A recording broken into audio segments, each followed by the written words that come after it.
हम 24 घंटे साउंड से घिरे रहते हैं और जब साउंड प्रेशर लेवल बहुत ज़्यादा हो जाता है किसी भी जगह में, सिंपली हम बहुत इरिटेट होते हैं, उसको बर्दाश्त नहीं कर पाते। तो इसको मेजर करा जाता है डेसिबल्स में। इसी डेसिबल की रीडिंग को लेने के लिए हम HTC के साउंड लेवल मीटर का इस्तेमाल करेंगे। सबसे पहले इसकी अनबॉक्सिंग कर लेते हैं और देखते हैं क्या क्या एक्सेसरीज इसके साथ आपको मिलती हैं। सबसे ऊपर ही कैलिब्रेशन का एक सर्टिफिकेट मिलता है, एक यूज़र्स मैनुअल, एक ड्राइवर DVD भी दी गई है क्योंकि इसको आप कंप्यूटर से कनेक्ट करके काफ़ी सारे और फंक्शनैलिटी एक्सेस कर सकते हैं। और इसी के लिए एक USB केबल दी गई है इसको कनेक्ट करने के लिए अपने सिस्टम से। एक 9 वोल्ट बैटरी, साथ में एक ट्राइपॉड भी दिया गया जिसके ज़रिए साउंड लेवल मीटर को आप माउंट कर सकते हैं। इसको कैलिब्रेट करने के लिए एक स्क्रू ड्राइवर भी दिया है। ऑक्सिलरी इनपुट लेने के लिए एक RC जैक, ऑल्टरनेट पावर के लिए एक 9 वोल्ट का पावर अडेप्टर भी मिलता है। इसको इस्तेमाल करने से पहले इसमें बैटरी इंस्टॉल कर लेंगे पोलैरिटी का ध्यान रखते हुए।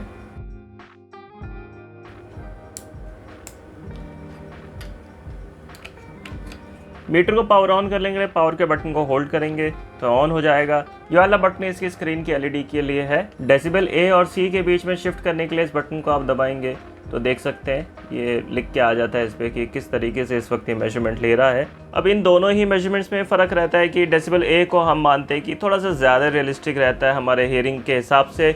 जो भी लोअर फ्रिक्वेंसीज होती है उनके लिए हमारा हियरिंग थ्रेशोल्ड थोड़ा ज़्यादा होता है, यानी हम उसकी ज़्यादा लाउडनेस बर्दाश्त कर पाते हैं। इसलिए आपने देखा होगा बहुत सारे स्टीरियो सिस्टम्स में जो बेस होती है काफ़ी ज़्यादा लाउड करने के बाद भी आप बर्दाश्त कर पाते हैं। लेकिन वहीं अगर हाई फ्रिक्वेंसी साउंड्स की हम बात करें तो उसके लिए हम थोड़े से सेंसिटिव होते हैं। स्पेशली जो हॉर्न अगर आपने देखे हों किसी भी व्हीकल्स में बहुत ज़्यादा शार्पली हमें लगते हैं तो उसमें हमारी हियरिंग सबसे ज़्यादा सेंसिटिव होती है।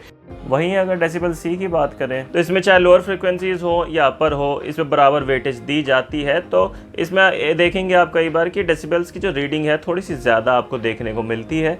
सेट के बटन से आप डेट और टाइम इसका देख सकते हैं, और अगर आप इसको एडजस्ट करना चाहते हैं तो पावर ऑफ करके उसके बाद सेट के बटन को होल्ड करते हुए फिर आपको पावर ऑन करनी है।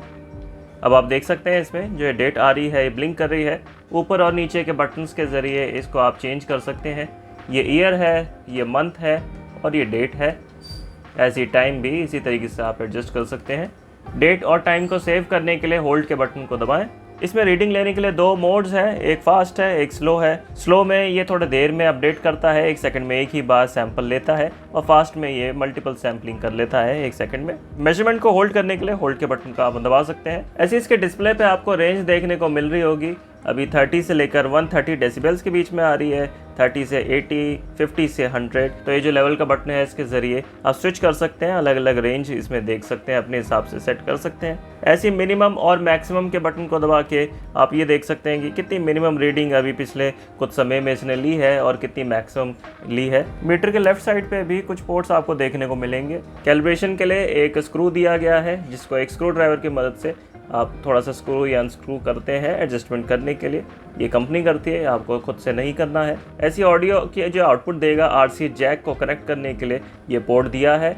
एक USB का पोर्ट है जिसके ज़रिए कंप्यूटर से आप इसको कनेक्ट करेंगे। अगर आप बैटरी यूज़ नहीं कर रहे हैं और अडेप्टर के ज़रिए इसको यूज़ करना चाहते हैं तो 9 वोल्ट के पोर्ट से इसको पावर दे सकते हैं। कंप्यूटर से कनेक्ट करने के लिए इसके ड्राइवर को इंस्टॉल कर लेंगे पहले सिस्टम में। ड्राइवर के इंस्टॉलेशन से पहले इंश्योर कर ले विंडोज़ का लेटेस्ट वर्जन आपके कंप्यूटर में इंस्टॉल्ड हो, जिसको आपने ऑनलाइन एक्टिवेट कर रखा हो, और लेटेस्ट विंडोज़ अपडेट्स भी इंस्टॉल कर रखी हो। ड्राइवर को रन करने के बाद इसके लाइसेंस एग्रीमेंट को पढ़ के आप एग्री कर सकते हैं इसकी कंडीशंस को। उसके बाद इंस्टॉलेशन शुरू कर देता है और 1 से 2 मिनट के बीच में इंस्टॉलेशन हो जाता है कंप्लीट। डिपेंड करता है आपके सिस्टम की हार्डवेयर कितनी पावरफुल है। कुछ ही मिनटों में पहला ड्राइवर इसका इंस्टॉल हो चुका है। अब अगला सिलिकॉन लैब्स का ड्राइवर इंस्टॉल करेंगे। ड्राइवर को इंस्टॉल करने के लिए नेक्स्ट के बटन को दबा के लाइसेंस एग्रीमेंट के टर्म्स एंड कंडीशंस को एग्री करके दोबारा नेक्स्ट करके इंस्टॉलेशन की डिफ़ॉल्ट लोकेशन पे इसको इंस्टॉल कर लेंगे। जैसे इंस्टॉलेशन पूरा होगा और आप फिनिश के बटन को दबाएंगे वैसे वर्चुअल कम्युनिकेशन पोर्ट का ड्राइवर भी इंस्टॉल हो जाएगा। इंस्टॉलेशन पूरा करने के लिए इंस्टॉलर कंप्यूटर को एक बार रीस्टार्ट करेगा और उसके बाद साउंड लेवल मीटर के नाम से आपके डेस्कटॉप पे एक आइकॉन बन जाएगा जिसको डबल क्लिक करके आपको लॉन्च करना है।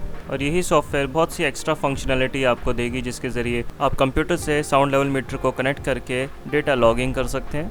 अभी प्रेजेंटली इतनी रीडिंग ये दिखा रहा है और डेसिबल A से मेजरमेंट ले रहा है। इसी को चेंज करने के लिए डेसिबल C पे आप दबाएंगे तो ये चेंज हो जाएगा। और यहाँ पर वो सारे बटन्स दिए गए हैं जो साउंड लेवल मीटर पे फिजिकली हैं।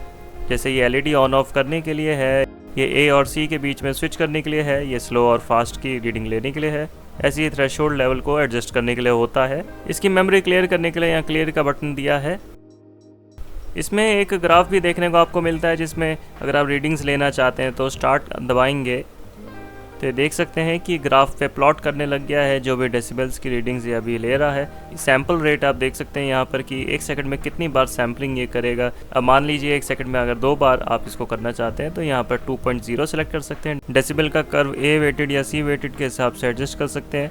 हाई और लो की यूनिट आप यहाँ पर सेट कर सकते हैं और रिकॉर्ड करने के लिए स्टार्ट दबाएंगे तो रिकॉर्डिंग शुरू कर देगा। अभी हर 2 सेकंड का इंटरवल है, इसलिए आप देख सकते हैं हर 2 सेकंड्स में रीडिंग ले रहा है। और अगर इसी को हम थोड़ा सा ज़्यादा स्पीड बढ़ाना चाहें, ज़्यादा रीडिंग्स अगर आप लेना चाहते हैं 1 सेकंड में, जैसे 0.05 अगर हम कर देते हैं तो बहुत स्पीड से ये रिकॉर्डिंग करेगा, ये देख सकते हैं।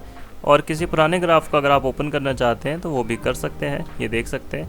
अभी हमने जो रीडिंग ली यहाँ पर डिस्प्ले कर दी है इसने।